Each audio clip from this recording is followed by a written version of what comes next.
Hi, ഏവർക്കും പുതിയൊരു എപ്പിസോഡിലേക്ക് ഹൃദ്യമായ സ്വാഗതം. ഈ പാണ്ഡിത്യം എന്ന് പറയുന്നത്, പണ്ഡിതൻ എന്ന് പറയുന്നത് എന്താണെന്നറിയാമോ?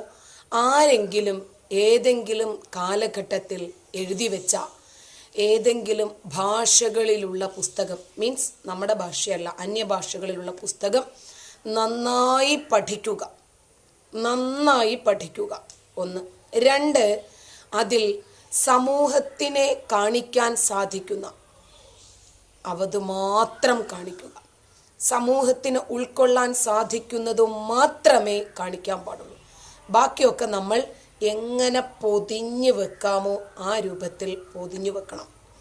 അതാണ് പണ്ഡിതൻ്റെ ജോലി. പിന്നെ പരമാവധി മറ്റു മതസ്ഥരെ എങ്ങനെയൊക്കെ അവഹേളിക്കാമോ, എങ്ങനെയൊക്കെ ചീത്ത പറയാമോ, കുറ്റപ്പെടുത്താമോ, അതൊക്കെ പരമാവധി ഇൻഗ്രീഡിയൻസ് ഉപയോഗിച്ച് അതാതു സാഹചര്യത്തിൽ എടുത്ത് പ്രയോഗിച്ചോണം. ഇസ്ലാമിക പണ്ഡിതന്മാർ എന്ന് പറയുമ്പോൾ അങ്ങനെ തന്നെയാണ്. ഞാൻ എൻ്റെ ചെറുപ്പകാലം മുതൽ വീട്ടിലായിരുന്നാലും മദ്രസയിലായിരുന്നാലും പൊതുവിലായിരുന്നാലും കേട്ടും പഠിച്ചും മനസ്സിലാക്കിയതുമൊക്കെ മുസ്ലിമീങ്ങൾക്ക് മാത്രം സ്വർഗം, അവർക്കു മാത്രം മോക്ഷം. പിന്നീട് അറബി കോളേജിൽ പോയി മുജാഹിദിൻ്റെ ഈറ്റില്ലം എന്നറിയപ്പെടുന്ന മലപ്പുറം ജില്ലയിലെ എടവണ്ണയുള്ള ജാമിയ നദവിയ അറബി കോളേജിൽ പോയി. അവിടെയും എല്ലാ ഉസ്താദന്മാരുടെ നാവിൻ തുമ്പിൽ നിന്നും വരുന്നത് അന്യമത വിരോധം മാത്രമാണ്. അവർക്കൊരിക്കലും മോക്ഷം ലഭിക്കില്ല. അവർ മരിച്ചാൽ പോലും നമ്മൾ എന്ത് പറഞ്ഞാൽ മതി? ഫീനാരി ജഹന്നമ ഖാലിദൂൻ, അവരല്ലെങ്കിലും നരകത്തിൽ നിത്യവാസികളാണ്.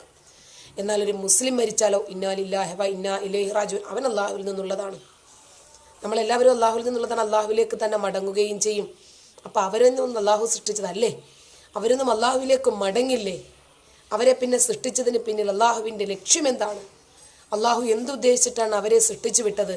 നരകം സൃഷ്ടിച്ചു വെച്ചിരിക്കുന്നത് തന്നെ അവർക്ക് വേണ്ടി മാത്രമാണോ എന്നിത്യാദി ഒരുപാട് ചോദ്യങ്ങൾ ആ പ്രായത്തിൽ തന്നെ എനിക്കെന്ന പോലെ തന്നെ എല്ലാ മുസ്ലിം കുഞ്ഞുങ്ങളുടെ മനസ്സിലും രൂഢമൂലമായിട്ടുണ്ട്. പിന്നീട് അവൻ വളർന്നു വരുന്ന വ്യതിയാനങ്ങൾക്കനുസരിച്ച് അവൻ്റെ ആശയങ്ങളും അറിവുകളും അനുഭവ തലങ്ങളും ബോധ്യങ്ങളും മാറുമ്പോൾ അവൻ്റെ ചിന്തയുടെ സ്ഥാനത്ത് വിശ്വാസം മാത്രം വരുന്നു. എവിടെ ചിന്തയില്ലാതാകുന്നു അവിടെയാണ് വിശ്വാസം ജനിക്കുന്നത്. ബുദ്ധിയും ബോധവും ഉപയോഗിക്കാൻ പറ്റാതാകുമ്പോൾ, കാരണം വിശ്വാസമാണെങ്കിൽ ജസ്റ്റ് ഫോളോ ചെയ്താൽ മാത്രം മതിയാകും. മറ്റ് വിമർശിക്കണമെങ്കിലോ വലിയ ബുദ്ധിമുട്ടാണ്. അത് പോട്ടെ.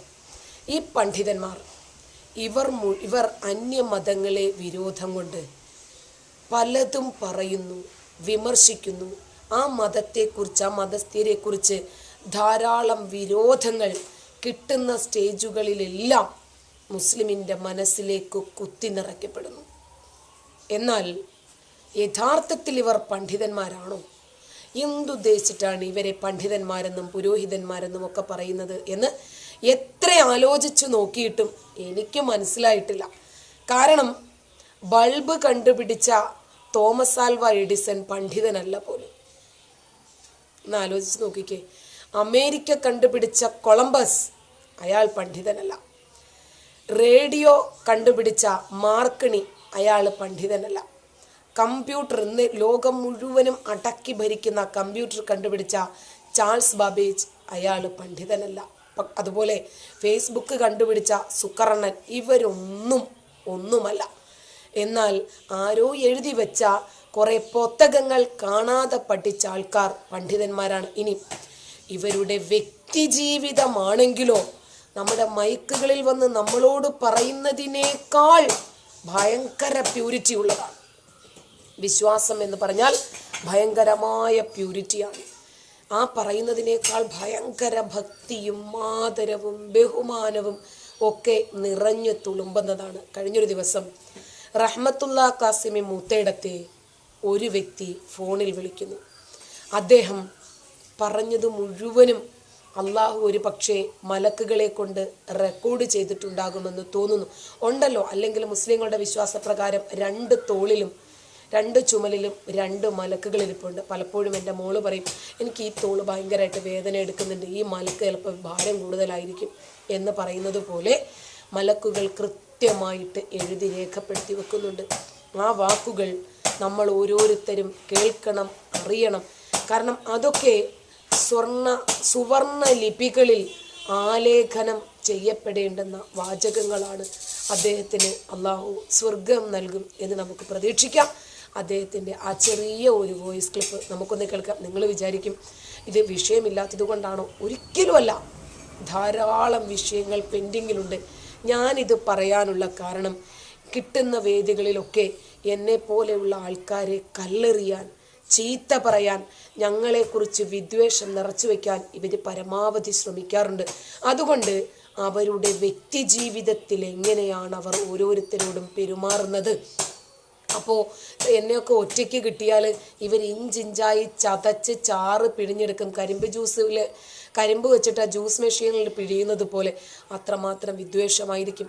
അത് കഴിഞ്ഞിട്ട് എനിക്ക് മറ്റു പല കാര്യങ്ങളും നിങ്ങളോട് പറയാനുണ്ട്. പെട്ടെന്ന് നമുക്ക് ആ ക്ലിപ്പ് ഒന്ന് കേട്ടിട്ട് തിരിച്ചു വരാം. നമുക്കൊരു പരിപാടി ഒരു ദിവസം കിട്ടണ ദിവസം 7-ാം തീയതി 8-ാം തീയതി ആയിട്ട്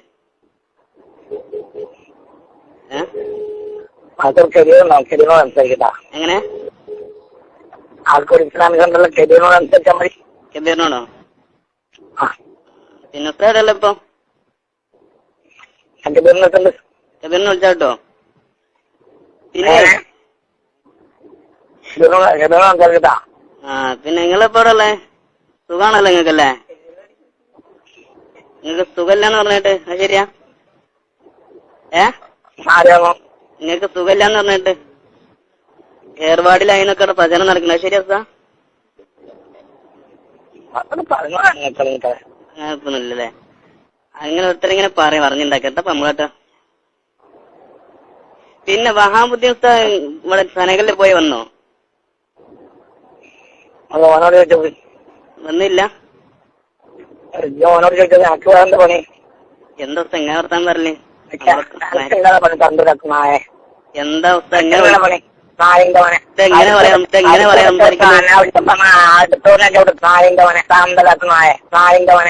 അല്ല നിങ്ങളൊക്കെ ഖുർആൻ കാതർക്കുന്ന ചെയ്യാണല്ലോ ഈ നായെ പട്ടി കളിക്കുന്നത്.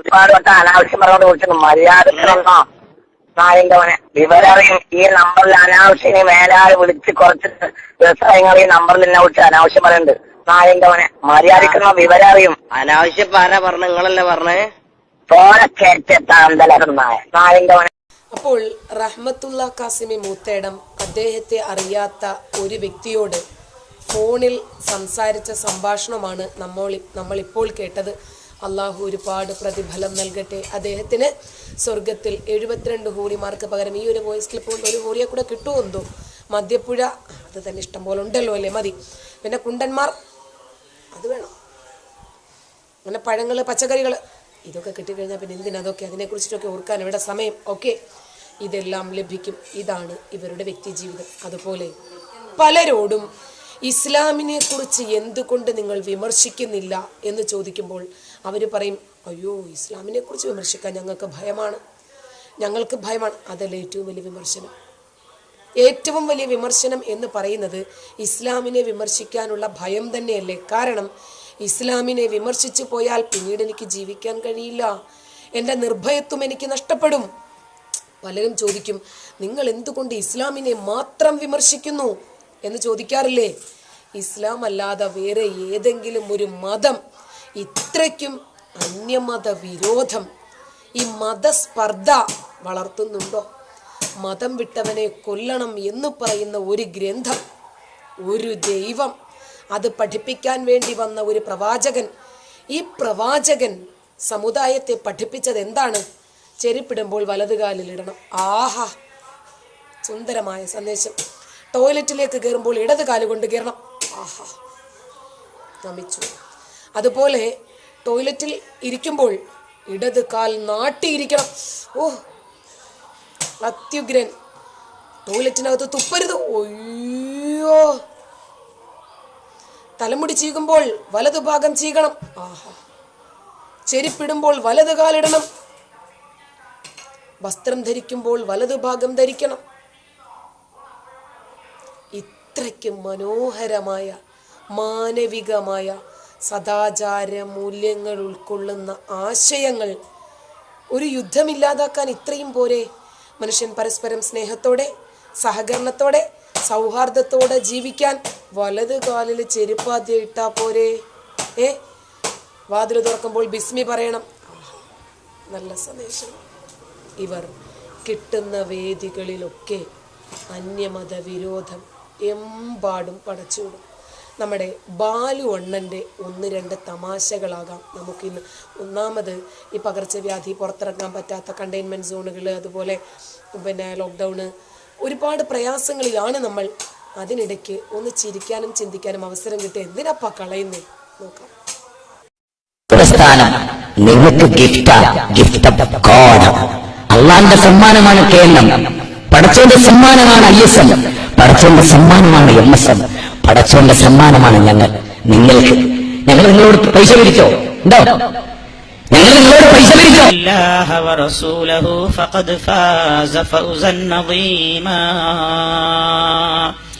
أعوذ بالله من الشيطان الرجيم. സ്ത്രീകൾ പലപ്പോഴും ക്ലാസ് അല്ലേ എന്ന് വിചാരിച്ചിട്ട് പൈസ കൊണ്ടുവരില്ല. ഒന്നും ബേജാറാണ്ട. കയ്യിന്റെ 2 വിരലിലുള്ള മോതിരം, കൈത്തണ്ടയിലുള്ള വള, കഴുത്തിലുള്ള മാല, അരയിൽ തൂക്കിയ അരഞ്ഞാണം, ഇതൊക്കെ ആഭരണമാണ്, ഇതൊക്കെ സ്വർണമാണ്, ഇതൊക്കെ പുണ്യമുള്ള കാര്യമാണ്.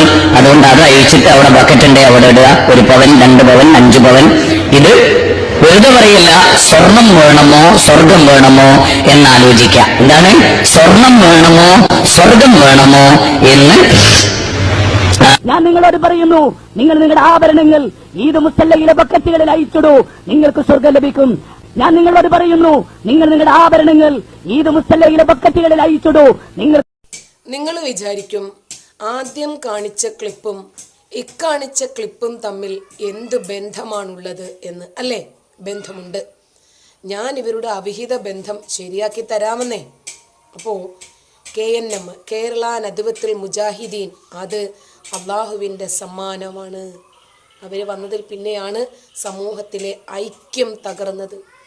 ഇസ്ലാം ഒരു തീവ്രവാദമായി മാറിയത്, മതരാഷ്ട്രവാദത്തിൻ്റെ ആൾക്കാർ പെരുകിയത്, ഇസ്ലാമിക രാഷ്ട്രമുണ്ടാക്കുന്നതിനു വേണ്ടി അന്യമത വിരോധം ആവതും പടച്ചുവിട്ടത് ഇവർ വന്നതിന് ശേഷം മാത്രമാണ്. ഒരു തീവ്ര ഇസ്ലാം നമുക്ക് മുമ്പിൽ അനാവൃതമായത് ഇവരുടെ വരവോടുകൂടിയാണ്. പിന്നെ രണ്ടാമത്, ISM, ഇത്തിഹാദു ഷുബാനുൽ മുജാഹിദീൻ, മുജാഹിദിൻ്റെ യുവ സംഘടനയാണ്. അതും അള്ളാഹുവിൻ്റെ സമ്മാനമാണ്. പിന്നെ മുജാഹിദ് സ്റ്റുഡൻസ് മൂവ്മെൻറ്റ്, MSM, സ്റ്റുഡൻസിന് വേണ്ടിയിട്ടുള്ളതാണ്. MGM ഉണ്ട്, മുജാഹിദ് ഗേൾസ് മൂവ്മെൻ്റ് ഉണ്ട്. ഇതൊക്കെ അള്ളാഹുവിൻ്റെ സമ്മാനമാണ്. അതിനുവേണ്ടി അവർ പണിയെടുക്കുന്നത് എന്തിനാണ്? സമൂഹത്തിൻ്റെ നവോത്ഥാനം മാത്രം. ഞാൻ നിങ്ങളുടെ കയ്യിൽ നിന്ന് പൈസ പിരിച്ചോ എന്ന് ചോദിച്ചിട്ട് ഇവരുടെ വലിയ, ഈ കുഞ്ഞാടുകളുടെ വലിയ മുട്ടനാടാണ് ഹുസൈൻ സലഫി. അദ്ദേഹത്തിൻ്റെ ഒരു പ്രഭാഷണമാണ് നടക്കുന്നത്. ബക്കറ്റും കൊണ്ട് ആൾക്കാർ ഇങ്ങനെ അരികിലൂടെ നടക്കുന്നത് കണ്ടില്ല. എനിക്ക് ലിമിറ്റുണ്ട് നിങ്ങളെ അത് കാണിക്കാൻ, അതുകൊണ്ടാണ്. ബക്കറ്റും കൊണ്ട് ബക്കറ്റ് പിരിവ്. അത് കഴിഞ്ഞിട്ട് മുജാഹിദ് ബാലുശ്ശേരി സ്വർണം തെണ്ടുന്ന വളരെ സുന്ദരമായ ഒരു ദൃശ്യവും നിങ്ങൾക്ക് കാണാം. സ്ത്രീകൾ, നിങ്ങൾ വീട്ടിൽ നിന്ന് പൈസയൊന്നും എടുത്തിട്ടുണ്ടാവില്ലല്ലോ, ഒരു കുഴപ്പമില്ല, വിഷമിക്കണ്ട. കയ്യിലുള്ള മോതിരം ഊരിയിട്ടോ, ചെറുതൊന്നും പോരാ കേട്ടോ. 2 പവൻ, 1 പവൻ, 5 പവൻ, അരഞ്ഞാണം, മാല, വള, ഇതൊക്കെ ഈദ് മുസല്ലയിലേക്കിടും. എന്താണ് വാഗ്ദാനം ചെയ്യുന്നത്? സ്വർഗം. സ്വർഗം വേണോ അതുപോലെ സ്വർണം വേണോ എന്നാണ് ചോദ്യം. ഇതേ ചോദ്യം തന്നെ അള്ളാഹുവും നമ്മളോട് ചോദിക്കുന്നുണ്ട്. 9-ാം അധ്യായം സൂറത്ത് തൗബയിലെ 111-ാമത്തെ വാചകത്തിൽ അള്ളാഹു നമ്മളോട് പറയുന്നുണ്ട്, മനുഷ്യൻ്റെ ശരീരവും, അതായത് വിശ്വാസികളുടെ ശരീരവും സമ്പത്തും അള്ളാഹു എടുത്തിരിക്കുന്നു. അതിന് പകരമായി അള്ളാഹു എന്താ നൽകുന്നത്? ബിഅന്ന ലഹ്മുൽ ജന്ന, നിങ്ങൾക്ക് സ്വർഗം തരുന്നതിനു പകരമായി നിങ്ങൾക്ക് സ്വർഗം തരാം. എന്തിന്? കൊല്ലാനും കൊല്ലപ്പെടാനും. അതിനാണ് നിങ്ങളെ ഞാൻ സൃഷ്ടിച്ചിരിക്കുന്നത് എന്ന് പറയുന്നുണ്ട്. ഇനിയും ആദ്യം പറഞ്ഞ വോയിസിലേക്ക് പോകണം. റഹ്മത്തുള്ള കാസിമി മൂത്തേടം, ഇദ്ദേഹത്തെ പോലെയുള്ള ആൾക്കാർ സമൂഹത്തിൽ പ്രചരിപ്പിക്കുന്ന ആശയങ്ങൾ നമ്മൾ കഴിഞ്ഞ ദിവസം കണ്ടല്ലോ. ജ്യൂസിൻ്റെ സ്പെല്ലിങ് പോലും അറിയാതെ ജ്യൂസും രണ്ടും ഒന്നാക്കാൻ ശ്രമിച്ച ഒരു രീതി നമ്മൾ കണ്ടല്ലോ. ഇവരെ ഒന്നും ഇവർ വിമർശിക്കില്ല. കാരണം എന്താ?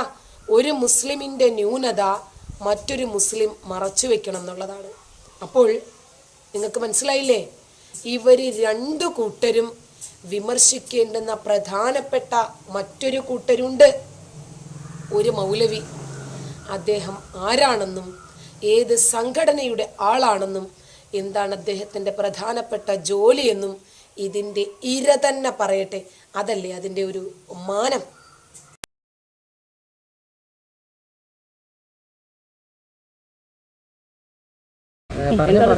എന്താണ് സംഭവം? ഇതിലേക്ക് പൈസ കൊടുക്കാനും ഇതിലേക്ക് നയിക്കാനും കാരണം എന്തായിരുന്നു?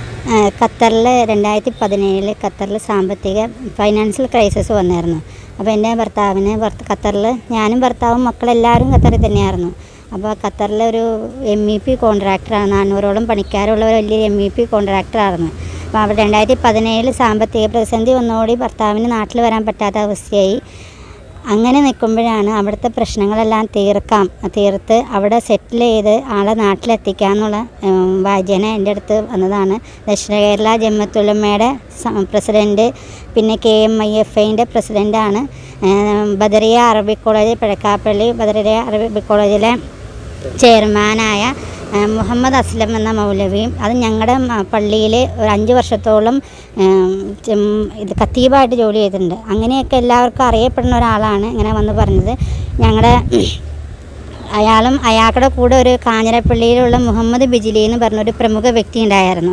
അയാൾ എന്നെ കൊണ്ട് പരിചയപ്പെടുത്തിയത് അറ്റ്ലസ് രാമേന്ദ്രൻ്റെ കേസ് അറ്റൻഡ് ചെയ്യണത് ഈ ബിജിലി എന്ന വ്യക്തിയാണെന്ന് പറഞ്ഞാണ്. ഈ മുഹമ്മദ് അസ്ലമും മുഹമ്മദ് ബിജിലി എന്നെ വന്ന് കാണും, എന്നെ ഒരു മൗലവി എന്ന രീതിയിൽ എന്നെ കൺവിൻസ് ചെയ്തിട്ട് എനിക്ക് ഖത്തറിലും വിദേശത്തെ എല്ലാ രാജ്യങ്ങളിലും ഞങ്ങൾ ഈ അറബിക് കോളേജ് നടത്തുന്നതാണ്.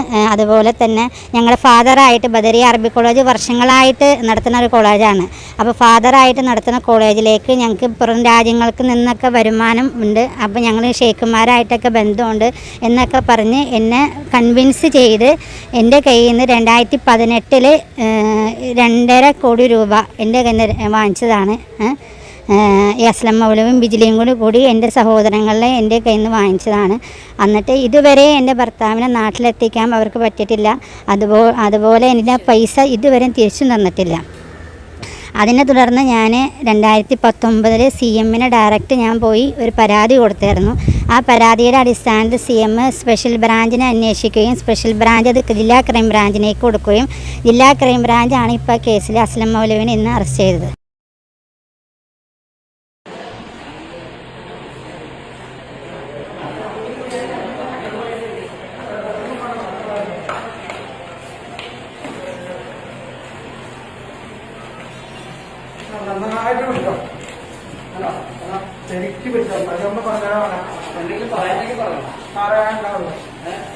ഒരാളെ കൊടുക്കാൻ ഒരു പെണ്ണും ഒരു വക്കീലുണ്ട്. എനിക്ക് വിശദീകരണം ഇല്ല. ഞാനിതിനകത്ത്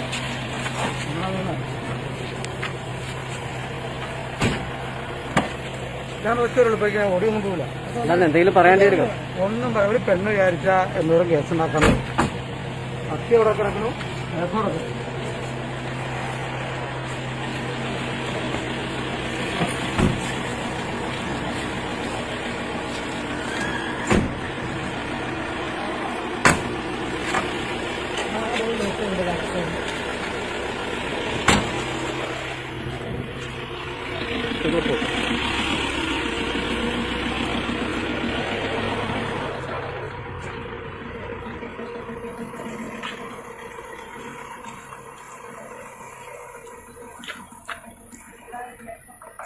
ദീപസ്തംഭം മഹാശ്ചര്യം.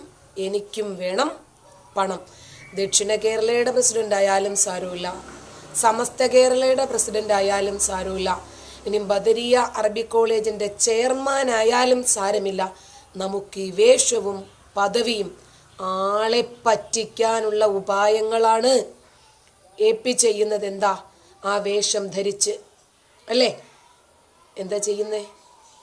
1400 വർഷങ്ങൾക്ക് മുമ്പ് മരണപ്പെട്ടു പോയ നബിയുടെ മുടിയാണെന്നും പറഞ്ഞ് ഒരു പുരാവസ്തു ഗവേഷകനായ, പുരാവസ്തു കച്ചവടക്കാരനായ ഒരു ഇക്ബാൽ ജാലിയവാല എന്ന് പറയുന്ന ആളിൽ നിന്ന് 10,000 രൂപയും നൽകി, ഒരു സമ്മതപത്രവും എഴുതി നൽകി, ഒരു മുടിയും വാങ്ങിക്കൊണ്ടുവന്നു. നബിയുടെ മുടിയാണെന്നും പറഞ്ഞത് ഞാൻ പറഞ്ഞതല്ല. ഇതൊക്കെ ഇവരുടെ തന്നെ പ്രതിഭാഗമായ EK-കാർ അവരുടെ ഒരു പത്രമുണ്ട് അവർക്ക്, സത്യധാര മാസിക, അതിലവർ തന്നെ എഴുതിയതാണ്. അവരും പോയി ഇതുപോലൊരു മുടി വാങ്ങിക്കൊണ്ടുവന്നു ഇതിൻ്റെ സത്യാവസ്ഥ തിരിച്ചറിയുന്നതിന് വേണ്ടി. അതും വിറ്റ് ജീവിക്കുന്നത് ഇതൊക്കെ പണമുണ്ടാക്കാനുള്ള ഓരോ ഉപായങ്ങൾ മാത്രമാണ്. റഹ്മത്തുള്ള ഖാസിമി എന്താ ചെയ്യുന്നത്?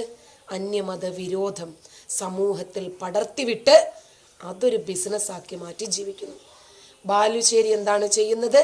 അത് തന്നെ.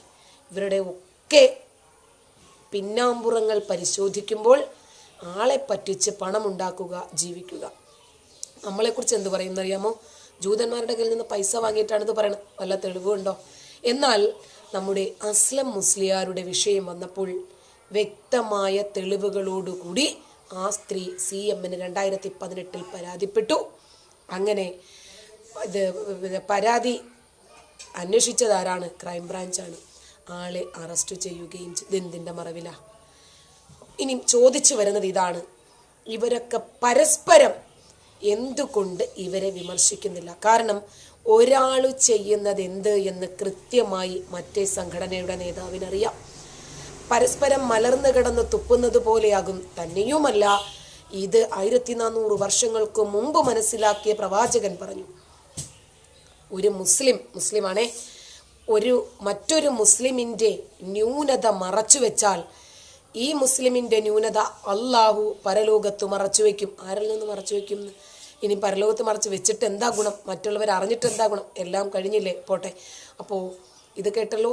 ഇനി ബാലു അണ്ണന് പറയാനുള്ളത് ഇവരെക്കുറിച്ചോ ഇവരുടെ ആദർശങ്ങളെക്കുറിച്ചോ ഒന്നും തന്നെയല്ല. ഇനി ഈ അസ്ലം എന്ന് പറയുന്ന മൗലവി ചെയ്തത് തട്ടിപ്പാണോ? അത് വലിയ കുറ്റമാണോ? അല്ല, അത് ബാലുശ്ശേരി തന്നെ പറയും.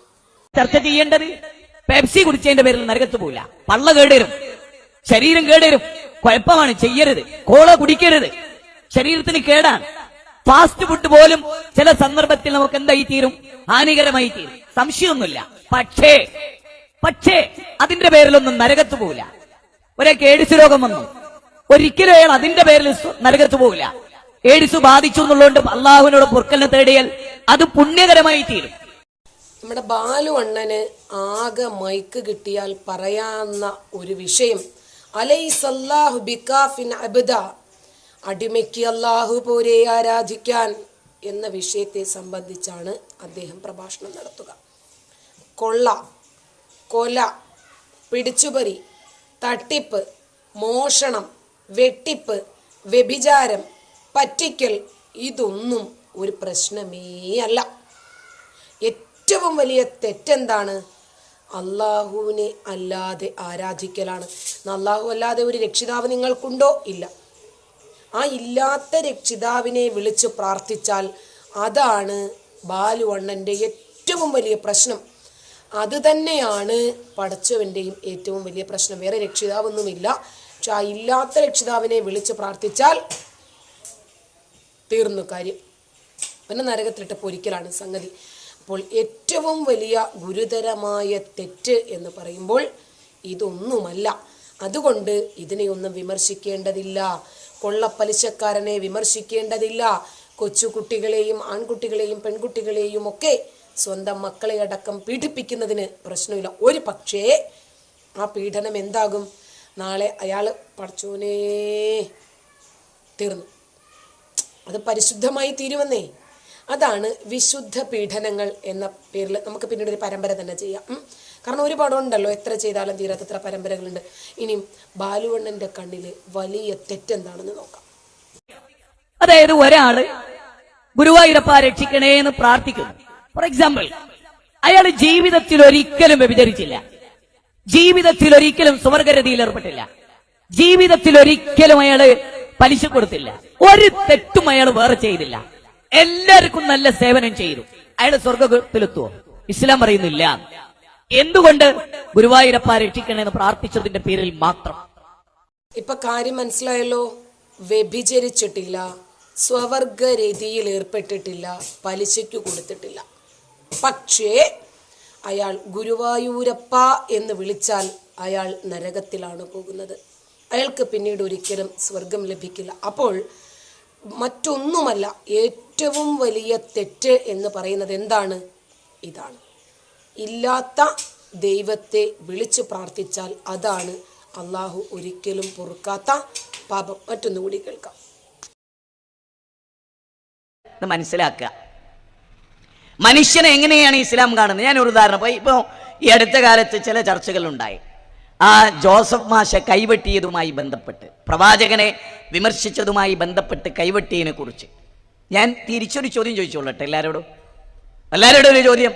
ന്യൂമാൻ കോളേജിൽ തൊടുപുഴയിൽ ഒരു പ്രൊഫസർ ബഷീറിനെ ഒരു ക്രിസ്ത്യാനി കൈവെട്ടിയിട്ടുണ്ടോ? ഇല്ല. എന്താ വെട്ടാത്തത്? പ്രത്യക്ഷത്തെ കേൾക്കുമ്പോൾ നിങ്ങൾക്ക് തോന്നും ക്രിസ്ത്യാനികളൊന്നും ചെയ്യില്ല എന്ന്. അങ്ങനല്ല, അതല്ല പറഞ്ഞു വരുന്നത്. ഒരു പ്രൊഫസർ ബഷീറിനെ ഒരു കുറെ ക്രിസ്ത്യാനികൾക്ക് ചേർന്ന് അയാളെ കൈവെട്ടേണ്ടി വന്നിട്ടുണ്ടോ ഈ നാട്ടിൽ, ലോകത്തെവിടെങ്കിലും? എന്താ വരാത്ത്? ക്രിസ്ത്യാനിയെ പ്രകോപിപ്പിക്കുന്ന ഒരു ലേഖനവും യേശു ക്രിസ്തുവിനെ കുറിച്ച് ഒരു മുസ്ലിം എഴുതിയിട്ടില്ല. അതുകൊണ്ട് അവന് കൈവെട്ടേണ്ടി വന്നിട്ടില്ല. പറഞ്ഞു മനസ്സിലായി നിങ്ങൾക്ക്? ഇത് നമ്പർ 1 പോയിന്റാണ്. അതായത് ഇത് നിങ്ങൾ ക്രിസ്ത്യൻ വീട്ടിൽ കയറി പ്രചരിപ്പിക്കണം. ഒറ്റ വിടുമുട്ട് പോകാൻ പാടില്ല. കാരണം ചിന്തിക്കുന്നവർക്ക്, തലച്ചോറുള്ളവർക്ക്, മനുഷ്യനായി കാണുന്നവർക്ക്, അരിയാഹാരം കഴിക്കുന്നവർക്ക് ബോധ്യപ്പെടുന്നതാണ്. ഈ ചോദ്യത്തിന്റെ പൊരുൾ മനസ്സിലായോ? അതായത് ഒരു മുസ്ലിം ഒരിക്കലും ഒരു ക്രിസ്ത്യാനിനെ പ്രകോപിപ്പിക്കൂല. മനുഷ്യനെ ഇസ്ലാം കാണുന്നത് പോട്ടെ, അതെങ്ങനെയാണ് എന്ന് നന്നായി നമുക്കറിയാം. കാരണം ഗ്രന്ഥങ്ങളിൽ നന്നായിട്ടറിയാം. കഴിഞ്ഞ ദിവസം എന്നെ ദുബൈയിൽ നിന്നുള്ള എൻ്റെ ഒരു ഹിന്ദു സുഹൃത്താണ്, ആളെന്നെ വിളിച്ചു. കുറച്ച് സമയം സംസാരിച്ചു. അപ്പോഴേക്ക് അദ്ദേഹം പറഞ്ഞ കൂട്ടത്തിൽ ഒരു കാര്യം എന്നോട് പറഞ്ഞു. എന്നിട്ട് അദ്ദേഹം പറഞ്ഞു, നബിയുടെ വീട്ടിൽ കയറിയ നബിയുടെ അനുചരന്മാരോട് അവിടെ സൊറ പറഞ്ഞിരിക്കരുത് എന്നു പറയാൻ അള്ളാഹുവിന് ലജ്ജയുണ്ട്, അല്ല നബിക്ക് ലജ്ജയുണ്ട്, അള്ളാഹുവിന് ലജ്ജയില്ല, അതുകൊണ്ട് അള്ളാഹു പറയുന്നു എന്ന് പറഞ്ഞിട്ട് ഈ വ്യക്തി, എൻ്റെ ഫ്രണ്ട് എന്നോട് പറഞ്ഞു, എനിക്ക് ലജ്ജയില്ല, ജാമിദായോട് ഇങ്ങനെ ഒരു വിഷയം പറയാൻ എനിക്ക് ലജ്ജയില്ല, ഞാനിപ്പോൾ പടച്ചോനെ പോലെയാണ് എന്ന് പറയുകയുണ്ടായി. അപ്പോൾ ഇസ്ലാം മനുഷ്യനെ കാണുന്നത് എങ്ങനെയാണെന്നും മുസ്ലിങ്ങളുടെ ജീവന് പ്രാധാന്യം നൽകുന്നത് എങ്ങനെയാണെന്നും ഖുർആനിലൂടെ നമ്മൾ കണ്ടവരാണ്. അപ്പോൾ ജോസഫ് മാഷുടെ കൈവെട്ടിയതിനെ ഏത് ആംഗിളിലാണ് മുജാഹിദ് ബാലുശ്ശേരി കാണുന്നത് എന്ന് നിങ്ങൾ കണ്ടില്ലേ? എന്നിട്ട് അദ്ദേഹം അതിനെ ന്യായീകരിച്ച് കൊണ്ടുവരുന്നത് കണ്ടോ? ഒരു പ്രൊഫസർ ബഷീറിനെ ഒരു ക്രിസ്ത്യനും കൈവെട്ടിയിട്ടില്ല. കാരണം എന്താ? ക്രിസ്ത്യൻസിനെ ഞങ്ങൾ പ്രകോപിപ്പിച്ചിട്ടില്ല. മനസ്സിലായില്ലേ? അതായത് യേശുവിനെ ഞങ്ങളൊന്നും പറഞ്ഞിട്ടില്ല, മുഹമ്മദിനെ നിങ്ങൾ പറയുന്നത് പോലെ. ശരിക്ക് യേശു പരസ്പരം രക്തം ചിന്താനല്ല അനുയായികളെ പഠിപ്പിച്ചത്, അല്ലേ? സ്നേഹമാണ്, പരസ്പരം സ്നേഹിക്കാനാണ്. പാപം ചെയ്യാത്തവൻ കല്ലെറിയട്ടെ എന്ന സന്ദേശമാണ് യേശു പഠിപ്പിച്ചത്. ഞാൻ ക്രിസ്ത്യൻ മതത്തെ അനുകൂലിക്കുന്നതല്ല, ഞാൻ ഒരു മതത്തെയും അനുകൂലിക്കുന്നില്ല. എല്ലാ മതഗ്രന്ഥങ്ങളും മനുഷ്യൻ എഴുതിയുണ്ടാക്കിയത് തന്നെയാണ്. പക്ഷേ പ്രവാചകന്റെ അടുത്തേക്ക് വന്ന വ്യഭിചരിച്ചു എന്ന് പറഞ്ഞ പെണ്ണിനെ പ്രവാചകൻ കല്ലെറിഞ്ഞു കൊല്ലുകയാണ് ചെയ്തത്, അല്ലേ? അപ്പോൾ രാത്രി യാത്ര, മറ്റേ ആണും പെണ്ണും അല്ലാത്തൊരു കുതിരയുടെ പുറത്ത് പോയല്ലോ, മൈലുകളോളം സഞ്ചരിച്ചു പോയി. അവിടെ ബ്രസ്റ്റിൽ കൊളുത്തിട്ട് വലിച്ചിരിക്കുന്ന കുറേയധികം സ്ത്രീകളെ കണ്ടു. എന്താണെന്ന് ചോദിച്ചപ്പോൾ വാപ്പയാരെന്നറിയാത്ത കുട്ടികൾ, പച്ച മലയാളത്തിൽ പറഞ്ഞാൽ അറാം പറന്ന കുട്ടികളെ പ്രസവിച്ചവരാണെന്ന് പറഞ്ഞു. അപ്പോൾ ഈ സ്ത്രീകൾ ഒറ്റയ്ക്ക് പ്രസവിക്കുമോ? അപ്പോൾ ഇവരെ പ്രസവിപ്പിച്ചവരുടെയും എവിടെയെങ്കിലും ഒരു കൊളുത്തിടണ്ടേ എന്ന് പ്രവാചകൻ ചോദിച്ചില്ല. അപ്പോൾ പ്രവാചകൻ എപ്പോഴും ഒരു സ്ത്രീ വിരുദ്ധനായിട്ടാണ് നമുക്ക് ഈ പ്രമാണങ്ങളിൽ കാണാൻ സാധിക്കുന്നത്. അപ്പോൾ ബാലുവണ്ണൻ പറഞ്ഞു വരുന്നത്, ക്രിസ്ത്യൻസിനെ നമ്മൾ പ്രകോപിപ്പിച്ചിട്ടില്ല. പിന്നോ ഹിന്ദുക്കളെ പ്രകോപിപ്പിച്ചിട്ടുണ്ടോ? നോക്കാം. നരകത്തിലെത്തിപ്പെടാൻ ഒന്നാമത്തെ കാരണം ശിർക്കാണ്. ഈ കാര്യം ജാഗ്രതയോടുകൂടി മനസ്സിലാക്കണമെന്നാണ് എനിക്ക് നിങ്ങളോട് സൂചിപ്പിക്കാനുള്ളത്. ശിർക്കിന്റെ അംശങ്ങൾ വരുന്നതിനെ ശ്രദ്ധിക്കണം. പല ആളുകളും ബിസിനസ് സ്ഥാപനങ്ങൾ നടത്തും. ആ ബിസിനസ്സിൽ ക്ഷേത്രത്തിന്റെ ഉത്സവത്തിന് ആളുകൾ പൈസ ചോദിച്ചു കൊണ്ടുവരും. അപ്പൊ കച്ചവടമല്ലേ, ബിസിനസ്സുകാരല്ലേ, ഒരു മ്യൂച്വൽ അണ്ടർസ്റ്റാൻഡിങ്ങിൽ പോണ്ടേ. ക്ഷേത്രോത്സവത്തിന് 50 രൂപ എടുത്തു കൊടുക്കും. നീ ശിർക്കിലാണ്. നീ മനസ്സിലാക്കിക്കോ, നീ ശിർക്കിനെ പ്രോത്സാഹിപ്പിക്കുന്നു. ഗുരുതരമായ പാപത്തിനാണ് നീ കൂട്ടുനിൽക്കുന്നത്.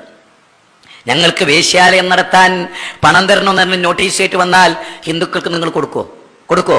വളരെ പ്രധാനപ്പെട്ട ഒരു പോയിന്റ് പറഞ്ഞു. കൊടുക്കോ? ഇല്ല ഇല്ല ഇല്ല. വളരെ ഗൗരവമായി പറയണം അല്ലേ. ഞങ്ങൾ കള്ളിഷാപ്പ് നടത്താൻ ഉദ്ദേശിക്കുന്നു, കള്ളിഷാപ്പ് ഉണ്ടാക്കാൻ നിങ്ങൾ 50 രൂപ തരണം എന്ന് പറഞ്ഞാൽ ഞങ്ങൾ കൊടുക്കോ? അതിനേക്കാൾ ഗുരുതരമല്ലേ ക്ഷേത്രത്തിന് കൊടുക്കുന്നത്? അല്ലേ അല്ലേ അല്ലേ? പക്ഷേ കള്ള് ഷാപ്പ് ഉണ്ടാക്കാനാന്ന് പറഞ്ഞാൽ നമുക്ക് ദേഷ്യം പിടിക്കും. വിഗ്രഹ പൂജക്കാന്ന് പറഞ്ഞാലോ ഒന്നുമില്ലൊരു മ്യൂച്വൽ അണ്ടർസ്റ്റാൻഡിങ് ഇപ്പോൾ ഉണ്ടായിരുന്നു. അപ്പൊ നമ്മുടെ മനസ്സിൽ ഷിർക്കിന്റെ സ്ഥാനം ഏറ്റവും താഴെ, ചെറിയ തിന്മ ഏറ്റവും മേലെ. ഒരു മുസ്ലിയാരി പള്ളിയിൽ നിന്ന് കള്ളുടിച്ചു എന്ന് കേട്ടാൽ എന്നേക്കുമായി അയാൾ ഒഴിവാക്കും. ഒരു മുസ്ലിയാരി മൊയ്തീൻ ഷൈനെ വിളിച്ചു എന്ന് കേട്ടാൽ അയാൾ എന്നേക്കുമായി പള്ളിയിൽ നിലനിർത്തും. ഇതെന്ത് ദീനാത്? ഏതാ ഈ ദീന്? ഏതാ ദീന്? അള്ളാഹു ഏറ്റവും വെറുക്കുന്ന ഷിർക്ക് മുസ്ലിയാരി ചെയ്തു എന്നാണ് ഒരു പ്രശ്നമില്ല അല്ലേ. അതിന്റെ താഴെയുള്ള ഒരു തെറ്റ് ചെയ്താലോ, വ്യഭിചരിച്ചു എന്ന് പറഞ്ഞാലോ ഭയങ്കര വിവാദമായി പോയി, വമ്പിച്ച പ്രശ്നമായി പോയി. ഓനെ ദുനിയാവിൽ ഒരു കൊമ്പത്തും ജീവിക്കാൻ അനുവദിക്കില്ല. നേരെ മറിച്ചോൻ പിന്നെ ആർട്ട് ഓഫ് ലിവിംഗ് പോയി ചേർന്ന് പറഞ്ഞാലോ, പുട്ടപ്പുറത്തിയിൽ രവിശങ്കറിനെ പോയി കാലി നക്കി എന്ന് പറഞ്ഞാലോ, അമൃതപുരി പോയിട്ട് പെണ്ണിന്റെ കാലി നക്കി എന്ന് പറഞ്ഞാലോ, അതൊക്കെ ഇന്നത്തെ ലോകത്ത് ഒരാവശ്യമുള്ള കാര്യമല്ലേ എന്ന് വിലയിരുത്തുന്നവർ അല്ലേ അല്ലേ അല്ലേ. അപ്പൊ ഷിർക്കിന് ഒരു ഗൗരവവും ഇല്ല. അങ്ങനെ ഇന്നത്തെ മുസ്ലിം ഉമ്മത്ത്, ഇന്നത്തെ നമ്മളിൽ പോലും പലരും അങ്ങനത്തെ ഒരു അവസ്ഥയിൽ എത്തിപ്പെട്ടിട്ടുണ്ട് അല്ലേ. വളരെ ജാഗ്രതയോടുകൂടി ഈ കാര്യം നിങ്ങൾ ഗൗരവമായി കാണണമെന്ന് ഓർമ്മപ്പെടുത്തുകയാണ്. കേട്ടല്ലോ, ബിസിനസ് സ്ഥാപനങ്ങൾ നടത്തുമ്പോൾ നമ്മൾ പരസ്പരം ഒരു മ്യൂച്വൽ അണ്ടർസ്റ്റാൻഡ് ചെയ്തു പോകണം. അപ്പോൾ അവരെ പിരിവിനൊക്കെ വന്നാൽ, അതായത് നമ്മുടെ ഡിപ്ലോമാറ്റിക് തന്ത്രം പ്രയോഗിക്കണമല്ലോ. ഇവിടെ ഒരു ഡിപ്ലോമാറ്റിക് തിയറി. അപ്പോൾ നമ്മൾ കൊടുത്തില്ല, 50 രൂപ വെച്ചോ. നമ്മുടെ സിൻസാറിലൊക്കെ ഉദവി പറഞ്ഞതുപോലെ 50 രൂപ പോക്കറ്റിൽ വെച്ചു, റെസിപ്റ്റ് ഒന്നും വേണ്ട സുഹൃത്തെ, നീ വെച്ചോ. അവനും കുഴപ്പമില്ല, നമുക്കും കുഴപ്പമില്ല. ആഹാ, സുന്ദരമായ ആശയം. അങ്ങനെ നമ്മളൊന്ന് ഡിപ്ലോമാറ്റിക് ആകണം എന്നുള്ളതാണ്. അതായത് 50 രൂപ അമ്പലത്തിന് അല്ലെങ്കിൽ ക്ഷേത്രത്തിന് നൽകിയാൽ വേശ്യാലയത്തിനു നൽകുന്നത് പോലെയാണ്. കേട്ടല്ലോ, ഇതേ ആശയം ഇപ്പോൾ ഗൾഫ് കൺട്രീസിലുടനീളം ചർച്ചുകളും അമ്പലങ്ങളുമുണ്ട്. അതിന് ഫണ്ട് നൽകുന്ന അറബികളും യഥേഷ്ടമുണ്ട്. അതിന് അനുവാദം നൽകുന്ന ഭരണകൂടം ഇന്ന് നിലനിൽക്കുന്നുണ്ട്. ധൈര്യമുണ്ടോ അവിടെ പോയി അത് പറയാൻ? ഫണ്ട് പിരിക്കാൻ പോകുമ്പോൾ തൽക്കാലം പറഞ്ഞാൽ മതി. ധൈര്യമുണ്ടോ? അവിടെ സിനിമാ തിയേറ്റർ തുറന്നു. സംഗീതം ഹറാമാണെന്നും യേശുദാസിന്റെ ഗസല് കേട്ടിട്ട് ലോകത്താരെങ്കിലും അമ്മയെ തല്ലില്ല എന്ന് പറഞ്ഞു എന്നും അവിടെ പോയി പ്രസംഗിക്കാൻ ധൈര്യമുണ്ടോ ബാലുശ്ശേരിക്ക്? ഇല്ല, ധൈര്യമില്ല. അപ്പോൾ കള്ളുകുടിച്ചവനെ മഹലിൽ നിന്ന് പുറത്താക്കും, പള്ളി കമ്മിറ്റിയിൽ നിന്ന് പുറത്താക്കും. പക്ഷേ വ്യഭിചരിച്ചാലോ അവനെ ജീവിക്കാൻ അനുവദിച്ച, അത് പറയുന്ന ബാലുശ്ശേരിയുടെ ഉള്ളിൻ്റെ ഉള്ളിലെ ചേതോവികാരം എന്ത് എന്ന് അദ്ദേഹത്തിൻ്റെ വാക്കുകളിൽ നിറഞ്ഞു നിൽക്കുന്നുണ്ട്. നിങ്ങളത് ശ്രദ്ധിച്ചാൽ മതി. കള്ളുകുടിച്ചവനെ പള്ളി കമ്മിറ്റിയിൽ നിലനിർത്തും അല്ലേ. പക്ഷേ ഷിർക്ക് എന്ന് പറഞ്ഞാൽ അള്ളാഹുവിന് സമനായി മറ്റൊരു ദൈവത്തെ കാണുക, അത്രേ ഉള്ളൂ. അങ്ങനെ ഒരു ദൈവമില്ല. പക്ഷെ പടച്ചവനത് ഇഷ്ടമല്ല. മനുഷ്യനുണ്ടാക്കിയ പടച്ചവൻ മനുഷ്യന്റെ വികാരങ്ങൾ ഉൾക്കൊള്ളുന്ന പടച്ചവനാണ്. അത് തന്നെയാണല്ലോ നമ്മുടെ ലളിത ബുദ്ധി വെച്ചിട്ട് നമ്മളും പറഞ്ഞുകൊണ്ടിരിക്കുന്നത്. ഇനി എന്താണ് അദ്ദേഹം പറഞ്ഞതെന്ന് നിങ്ങൾ ശ്രദ്ധിച്ചിട്ടുണ്ടാകുമല്ലോ.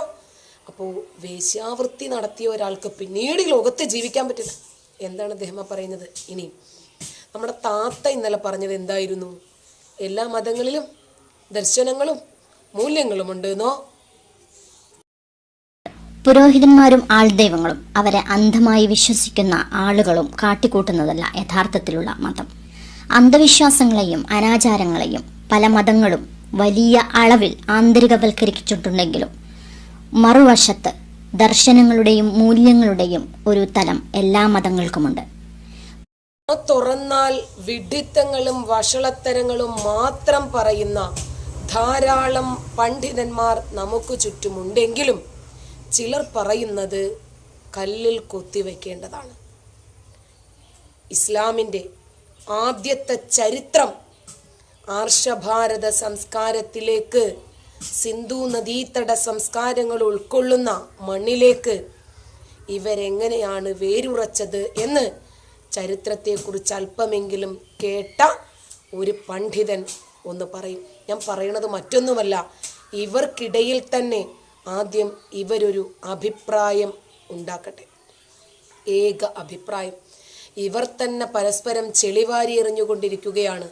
ഇവരിൽ ആരാണ് ശരിയായ ആദർശം ഉൾക്കൊള്ളുന്ന സ്വർഗത്തിലേക്കുള്ള ഹൂറികളെ ലഭിക്കുന്നതിനുള്ള റിസർവേഷൻ ടിക്കറ്റ് കയ്യിൽ കിട്ടിയവർ എന്ന് ഇവർക്കു തന്നെ അറിയില്ല.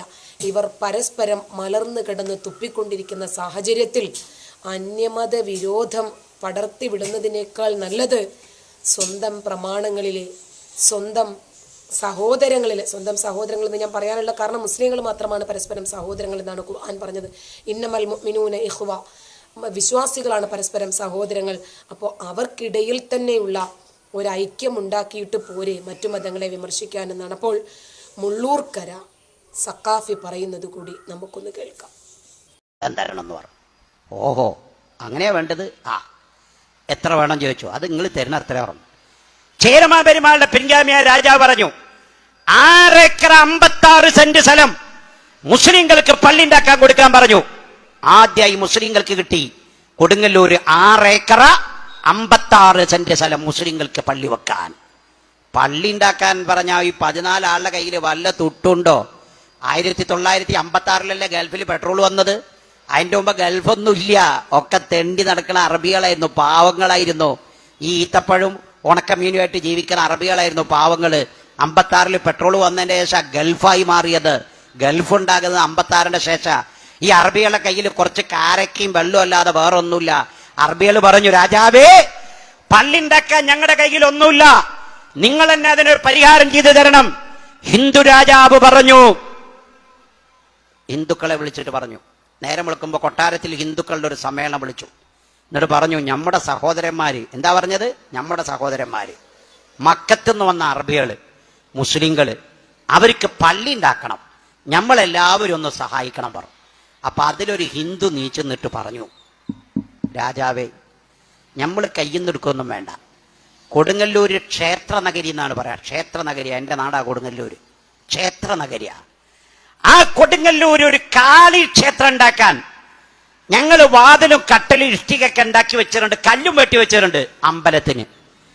രാജാവ് പറയുകയാണെങ്കിൽ ആ അമ്പലത്തിന്റെ കല്ലും ഇഷ്ടിക എടുത്തിട്ട് മുസ്ലിങ്ങൾക്ക് കൊടുക്കാം, മുസ്ലിങ്ങൾക്ക് സ്വീകരിക്കാൻ തയ്യാറുണ്ടോ വെച്ചു. മാലിക് ദിനാർ പറഞ്ഞു, ഞങ്ങൾക്ക് ഏതു പള്ളി അമ്പലത്തിന്റെ ആയാലും വേണ്ടില്ല, ഞങ്ങൾക്ക് പള്ളി ഉണ്ടായാൽ മതി പറഞ്ഞു.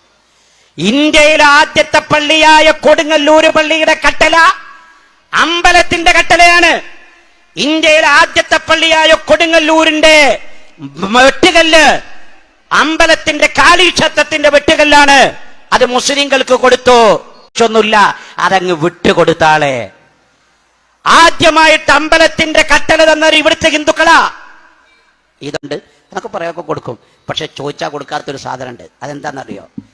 14 അറബികൾ ഇവിടെ കേരളത്തിൽ നിന്ന് ഇവിടെ ഇസ്ലാം മത പ്രചരണത്തിന് സൗദി അറേബ്യയിൽ നിന്ന് വന്നപ്പോ മുളക്കുമോനെ അതിൽ 12 പുരുഷന്മാരും 2 സ്ത്രീകളും ഉള്ളൂ.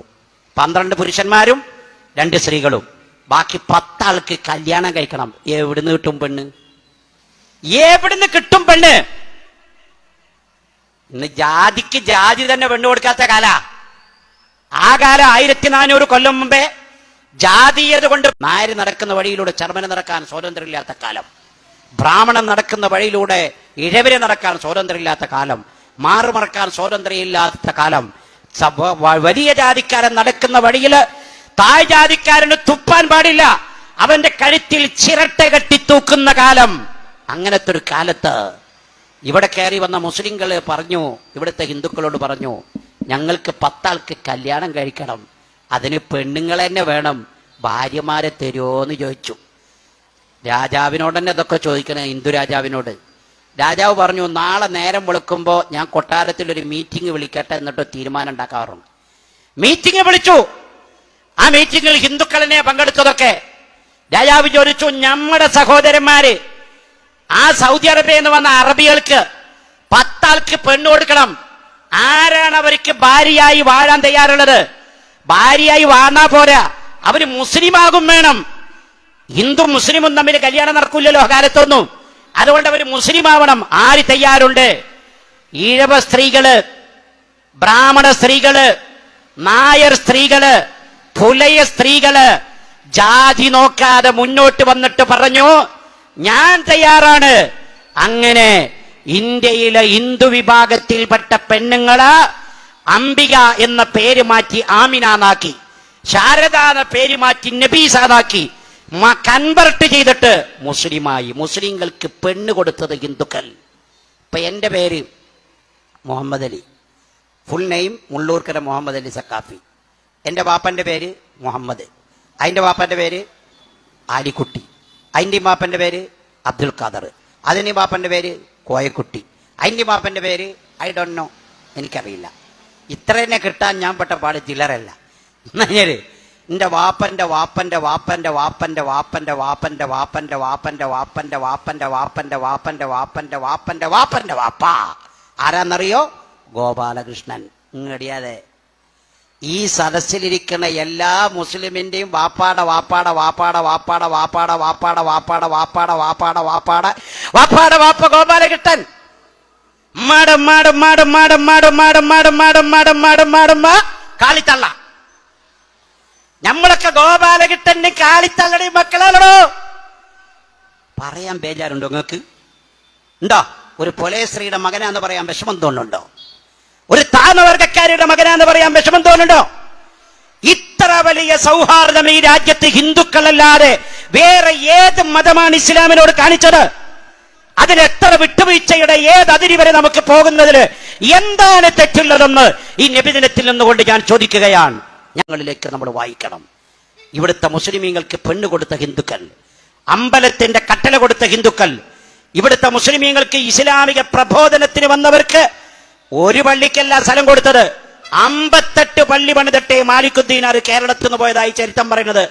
ഏത്? ഈ വിഴിഞ്ഞത്തെ പള്ളി, തിരുവനന്തപുരത്തെ വിഴിഞ്ഞത്തെ പള്ളി ഉണ്ടല്ലോ, അത് മാലിക്കുദ്ദീനാർ പണിത പള്ളിയാ, അറബി പണിത പള്ളിയാ. സ്ഥലം കൊടുത്തത് ഹിന്ദുക്കളാ. തലശ്ശേരിക്കടുത്ത ധർമ്മടത്തെ പള്ളി മാലിക്കുദ്ദീനാർ പണിത പള്ളിയാ. സ്ഥലം കൊടുത്തതാരാ? ഹിന്ദുക്കളാ. പള്ളിക്ക് മെറ്റീരിയൽസ് കൊടുത്തതാരാ? ഹിന്ദുക്കളാ.